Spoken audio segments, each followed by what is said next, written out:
ಶುರು ಮಾಡೋಣ. ಬೆಳಗಾವಿ ಜಿಲ್ಲೆಯಲ್ಲಿ ಮಾರ್ಚ್ 13ನೇ ತಾರೀಕು ಒಂದು ಸೆಲ್ಫ್ ಸ್ಕಿಡ್ ಆಗಿ ಒಂದು ರೋಡ್ ಆಕ್ಸಿಡೆಂಟ್ ಆಗುತ್ತದೆ.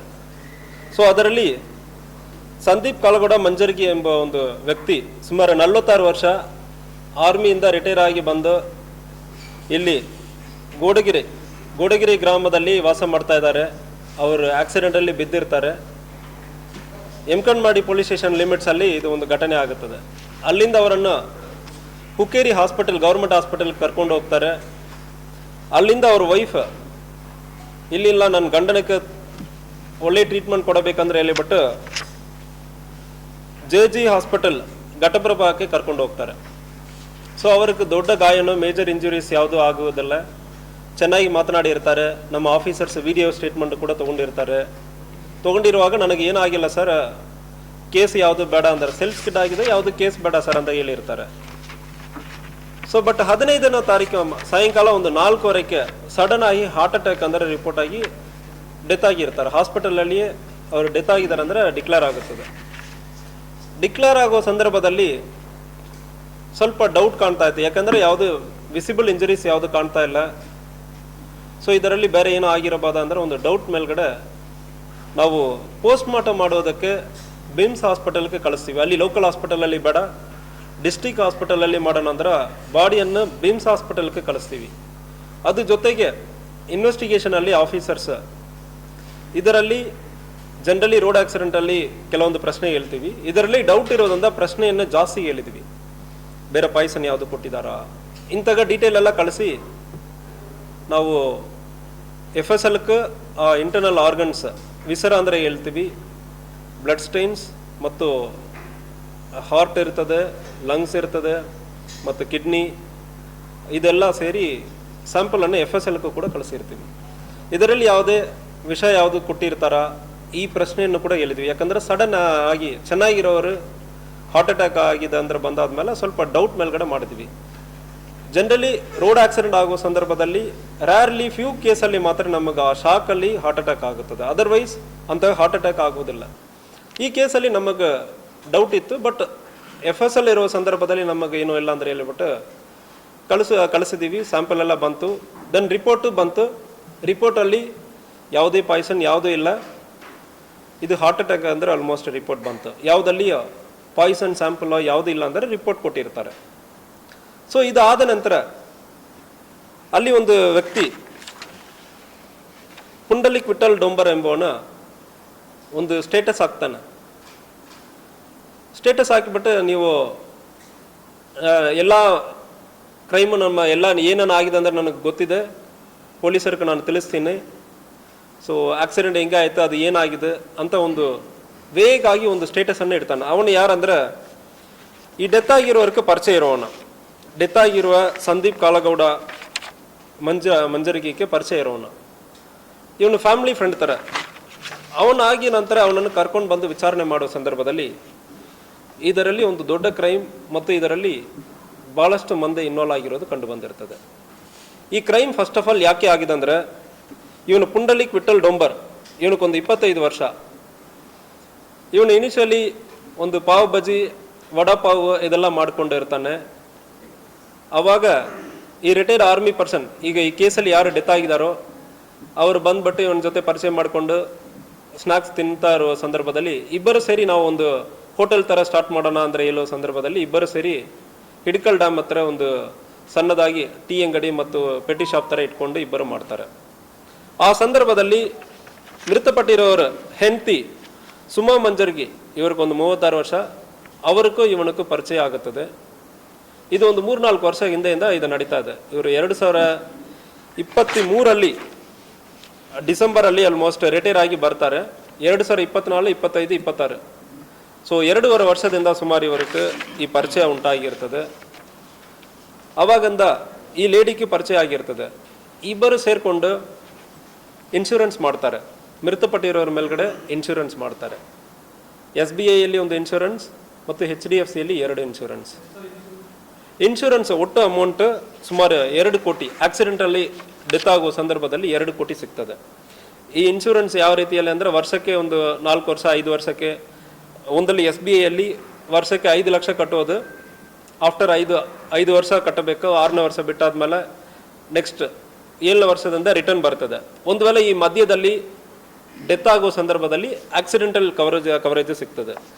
ಇದೇ ರೀತಿಯಲ್ಲಿ HDFCಯಲ್ಲಿ ಒಂದು 2 ಇನ್ಶೂರೆನ್ಸ್, 1.6 ಲ್ಯಾಕ್ ಪ್ರತಿ ವರ್ಷ ಕಟ್ಟುವುದು, ಒಂದು 5-6 ವರ್ಷ ಕಟ್ಟುವುದು, ಅದಾದ್ಮೇಲೆ ಬೆನಿಫಿಟ್ ಬರ್ತದೆ. ಮಧ್ಯದಲ್ಲಿ ಆಕ್ಸಿಡೆಂಟ್ ಆಗೋ ಸಂದರ್ಭದಲ್ಲಿ ಅದಕ್ಕೆ ದುಡ್ಡು ಬಹಳಷ್ಟು ಬರ್ತದೆ. ಇನ್ನೊಂದು HDFCಯಲ್ಲಿ 1 ಲಕ್ಷ. ಇದೇ ರೀತಿಯಲ್ಲಿ 3 ಇನ್ಶೂರೆನ್ಸ್ ಪ್ಯಾಕೇಜ್, SBIಯಲ್ಲಿ 1, HDFCಯಲ್ಲಿ 2, ಒಟ್ಟು ಸುಮಾರು ಆಕ್ಸಿಡೆಂಟಲ್ ಇನ್ಶೂರೆನ್ಸ್ ಕವರೇಜ್ ಒಂದು 2 ಕೋಟಿ ಬರ್ತದೆ. ಆಕ್ಸಿಡೆಂಟಲ್ಲಿ ಇವರು ಡೆತ್ ಆಗೋ ಸಂದರ್ಭದಲ್ಲಿ 2 ಕೋಟಿ ಬರ್ತದೆ ಅಂದರೆ ಪ್ಲಾನ್ ಮಾಡಿಕೊಂಡು ಇನ್ಶೂರೆನ್ಸ್ ಅನ್ನು ಇವರು ತಯಾರಿ ಮಾಡಿರ್ತಾರೆ. ಸೊ ಇದರಲ್ಲಿ ಇನ್ನೊಂದು ವಿಚಾರಣೆ ನಡೀತಾ ಇದೆ. ಇನ್ಶೂರೆನ್ಸ್ ಮೃತಪಟ್ಟಿರೋರ್ಗೂ ಗೊತ್ತಿಲ್ಲದೆ ಮಾಡಿರೋದಾಗಿ ಒಂದು ತಿಳಿದು ಬರ್ತಾ ಇದೆ. ಗೊತ್ತಿತ್ತು ಅವರೇ ಮಾಡಿದ್ದಾರೆ ಅಂದರೆ ಒಂದು ಸ್ಟೇಟ್ಮೆಂಟ್, ಕಾಂಟ್ರಡಿಕ್ಟರಿ ಸ್ಟೇಟ್ಮೆಂಟ್ ನಮಗೆ ಬಂದಿದೆ. ಅದನ್ನು ಕೂಡ ಆ ದಾಖಲಾತಿಯನ್ನು ಕೂಡ ಅವ್ರಿಗೆ ಗೊತ್ತಿದ್ದು ಮಾಡಿದಾರ, ಮೃತಪಟ್ಟಿರೋ ಗೊತ್ತಿಲ್ಲದೆ ಅವರ ಹೆಸರಲ್ಲಿ ಮಾಡಿದಾರ ಎಂಬುದರ ಬಗ್ಗೆ ಕೂಡ ತನಿಖೆಯನ್ನು ಮಾಡ್ತಾ ಇದ್ದೀವಿ. ಸೊ ಅದು ಮುಂದೆ ತನಿಖೆ ಆಗಬೇಕು, ಅದು ತನಿಖೆಯಲ್ಲಿ ಇದೆ. ಸೊ ಇವ್ರಿಗೆ ಅಕ್ರಮ ಸಂಬಂಧ ಮತ್ತು ಇನ್ಶೂರೆನ್ಸಲ್ಲಿ 2 ಕೋಟಿ ಬರ್ತದೆ. ಇದನ್ನು ಇವರು ಪ್ಲಾನ್ ಮಾಡ್ತಾರೆ. ಫಸ್ಟ್ ಆಕ್ಸಿಡೆಂಟ್ ಆಗುತ್ತದೆ. ಆಕ್ಸಿಡೆಂಟ್ ಮಾರ್ಚ್ 13ನೇ ತಾರೀಕು ಆಕ್ಸಿಡೆಂಟ್ ಆಗುತ್ತದೆ. ಆಗುವ ಸಂದರ್ಭದಲ್ಲಿ ಗೌರ್ಮೆಂಟ್ ಹಾಸ್ಪಿಟಲ್ಗೆ ಹೋಗ್ತಾರೆ. ಅಲ್ಲಿಂದ ಘಟಪ್ರಭಾಕ್ಕೆ ಹೋಗ್ತಾರೆ. ಘಟಪ್ರಭಾಕ್ಕೆ ಯಾಕೆ ಹೋಗ್ತಾರೆ ಅಂದರೆ ಹೇಳೋ ಸಂದರ್ಭದಲ್ಲಿ ಘಟಪ್ರಭಾಕ್ಕೆ ಇವನು ಮೃತಪಟ್ಟಿರೋ ಹೆಂಡತಿ ಜೊತೆ ಅಕ್ರಮ ಸಂಬಂಧ ಇರೋವನು ರಿಲೇಟಿವ್ ಒಬ್ಬನ ಅಲ್ಲಿ ಕೆಲಸ ಮಾಡ್ತಾನೆ. ರಾಹುಲ್ ಹನುಮಂತ್ ಜೋಗಿ ಅಂದ್ರೆ ರಾಹುಲ್ ಹನುಮಂತ್ ಜೋಗಿ JG ಕೋಆಪರೇಟಿವ್ ಹಾಸ್ಪಿಟಲಲ್ಲಿ ಅವನು ಫಾರ್ಮಸಿ ಓದುತ್ತಾ ಇರ್ತಾನೆ, ಅಲ್ಲಿಯೇ ಇರ್ತಾನೆ. ಗೌರ್ಮೆಂಟ್ ಹಾಸ್ಪಿಟಲಿಂದ ಯಾವುದೇ ಗಾಯ ಇಲ್ಲದೆ ಇರೋನನ್ನು ಘಟಪ್ರಭಾ ಹಾಸ್ಪಿಟಲ್ಗೆ ಕರ್ಕೊಂಡು ಹೋಗ್ತಾರೆ. ಕರ್ಕೊಂಡೋಗಿ ಜನರಲ್ ವಾರ್ಡ್ಗೆ ಹಾಕಲ್ಲ, ಸ್ಪೆಷಲ್ ರೂಮ್ ತಗೊಳ್ತಾರೆ. ಸ್ಪೆಷಲ್ ರೂಮಲ್ಲಿ ಅಡ್ಮಿಟ್ ಮಾಡ್ತಾರೆ. ಅಡ್ಮಿಟ್ ಮಾಡಿ ನಂತರ ಸೊ ಇದು ಒಳ್ಳೆಯ ಅವಕಾಶ ಸಿಕ್ಕಿದೆ, ಎನಿವೆ ಆಕ್ಸಿಡೆಂಟ್ ಆಯಿತು, ಇದು ಆಕ್ಸಿಡೆಂಟಲ್ ಡೆತ್ ಥರ ತೋರಿಸಬೇಕಂದ್ರೆ ಪ್ಲಾನ್ ಮಾಡ್ತಾರೆ. ಇದಕ್ಕೆ ಇವನು ರಾಹುಲ್ ಎಂಬವನು ಸಜೆಷನ್ ಕೊಡ್ತಾನೆ, ಪಾಯ್ಸನ್ ಕೊಡುವುದಕ್ಕೆ. ಇನ್ಸೆಕ್ಟಿಸೈಡ್ ಪಾಯ್ಸನ್, ಟ್ಯಾಕ್ಟಿಕ್ ಅಂದರೆ ಒಂದು ಪಾಯ್ಸನ್ ಇರ್ತದೆ. ಸೊ ಆ ಪಾಯ್ಸನನ್ನು ಮತ್ತು ರ್ಯಾಟ್ ಪಾಯ್ಸನನ್ನು ಮಿಕ್ಸ್ ಮಾಡಿ ಕೊಡೋಣ ಅಂದ್ರೆ ಪ್ಲಾನ್ ಮಾಡ್ತಾರೆ. ಇದು ಇವನು ರಾಹುಲ್ ಅವನು ಐಡಿಯಾವನ್ನು ಕೊಟ್ಟಿರ್ತಾನೆ.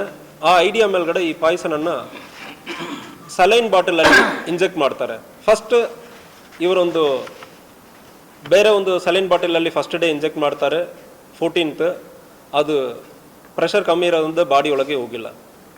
15th ಇವರೇ ಸೆಪ್ರೇಟ್ ಒಂದು ಸಲೈನ್ ಬಾಟಲ್ ತೊಗೊಂಡು ಬರ್ತಾರೆ. ಯಾಕಂದರೆ ರೆಗ್ಯುಲರ್ ಸಲೈನ್ ಬಾಟಲ್ ಹಾಸ್ಪಿಟಲ್ ಅವರು ತೊಗೊಂಡು ಹೋಗಿ ಬಿಡ್ತಾರೆ. ಮತ್ತು ಬೇರೆ ಯಾರಿಗೂ ಸಮಸ್ಯೆ ಬಂದ್ಬಿಡ್ತಂದ್ರೆ ಗೊತ್ತಾಗಿಬಿಡ್ತಂದ್ರೆ ಹೇಳ್ಬಿಟ್ಟು ಇವನೇ ಒಂದು ಸಲೈನ್ ಬಾಟಲನ್ನು ತಯಾರಿ ಮಾಡಿ ಅದರಲ್ಲಿ ಟಿಕ್ ಟ್ಯಾಕ್ ಅಂದರೆ ಒಂದು ಪಾಯ್ಸನ್ ಇರ್ತದೆ, ಇನ್ಸೆಕ್ಟಿಸೈಡ್ ಪಾಯ್ಸನ್, ಅದನ್ನು ಕೊಡ್ತಾನೆ. ಸೊ ಜೊತೆಗೆ ಸ್ಲೀಪಿಂಗ್ ಪಿಲ್ಲನ್ನು ಕೊಟ್ಟಿರ್ತಾರೆ ಅವನಿಗೆ. ಇದನ್ನು ಕೊಟ್ಟು ಆದ್ಮೇಲೆ ಹಾರ್ಟ್ ಅಟ್ಯಾಕ್ ಥರ ಆಗಿರ್ತದೆ. ಹಾರ್ಟ್ ಅಟ್ಯಾಕ್ ಆಗಿ ಅರ್ಧ ತಾಸಲ್ಲಿ ಮೃತಪಟ್ಟಿರೋದಾಗಿ ಸ್ಟೇಟ್ಮೆಂಟ್ ಕೊಟ್ಟಿದ್ದಾರೆ. ಸೊ ಈ ಟಿಕ್ ಟಾಕ್ ಪಾಯ್ಸನ್ ಆದಮೇಲೆ ಇದು ಪೆಸ್ಟಿಸೈಡ್ ಇರ್ತದೆ, ಇದು FSL ರಿಪೋರ್ಟಲ್ಲಿ ಬರಬೇಕು. ಇದನ್ನು ಚೆಕ್ ಮಾಡೋ ಸಂದರ್ಭದಲ್ಲಿ FSL ಅಲ್ಲಿ ಕಾಂಪ್ರಮೈಸ್ ಆಗಿರೋದು ಗೊತ್ತಾಗಿದೆ. FSL ಅಲ್ಲಿ ಈ ಡಾಕ್ಯುಮೆಂಟನ್ನು ಎಡಿಟ್ ಮಾಡಿ ಟೆಸ್ಟಲ್ಲಿ ಬಂದಿರೋದ ರಿಸಲ್ಟನ್ನು ಚೇಂಜ್ ಮಾಡಿ ಕೊಟ್ಟಿರೋದು ಕಂಡು ಬಂದಿರ್ತದೆ. ಇದನ್ನು ಹೆಂಗೆ ನೀವು ಕಂಡುಹಿಡಿದಿದ್ದೀರ ಅಂದರೆ ಹೇಳೋ ಸಂದರ್ಭದಲ್ಲಿ ಸೊ ಇದರಲ್ಲಿ ಫಸ್ಟ್ ಮೃತಪಟ್ಟಿರೋ ಹೆಂಡತಿ ತಾಯಿ ಸುಮಾ ಅವರ ತಾಯಿ ಅವರು ಹೆಲ್ತ್ ವರ್ಕರ್ ಆಗಿ ಇದಕ್ಕೆ ಹಿಂದೆ ಕೆಲಸ ಮಾಡಿರ್ತಾರೆ. ಅವರು ಒಂದು ರಿಜಿಸ್ಟರ್ಡ್ ಮೆಡಿಕಲ್ ಪ್ರಾಕ್ಟೀಸ್ನರ್ ಇಡ್ಕಲ್ ಡ್ಯಾಮಲ್ಲಿ ಬಸವರಾಜ್ ರಾಮಚಂದ್ರ ಬಸ್ಮೆ ರಿಜಿಸ್ಟರ್ಡ್ ಮೆಡಿಕಲ್ ಪ್ರಾಕ್ಟೀಸ್ನರ್ ಇರ್ತಾರೆ. ಅವನ ಜೊತೆ ಅಪ್ರೋಚ್ ಮಾಡ್ತಾರೆ. ಸೊ ಇಂಥಾಗ ಒಂದು ತಪ್ಪಾಗಿದೆ, ತಾಯಿಗೂ ಗೊತ್ತಾಗುತ್ತದೆ, ನಾನು ಒಂದು ತಪ್ಪು ಮಾಡಿದ್ದೇನೆಂದ್ರೆ ತಾಯಿಗೂ ಈ ಲೇಡಿ ಹೇಳಿರ್ತಾಳೆ.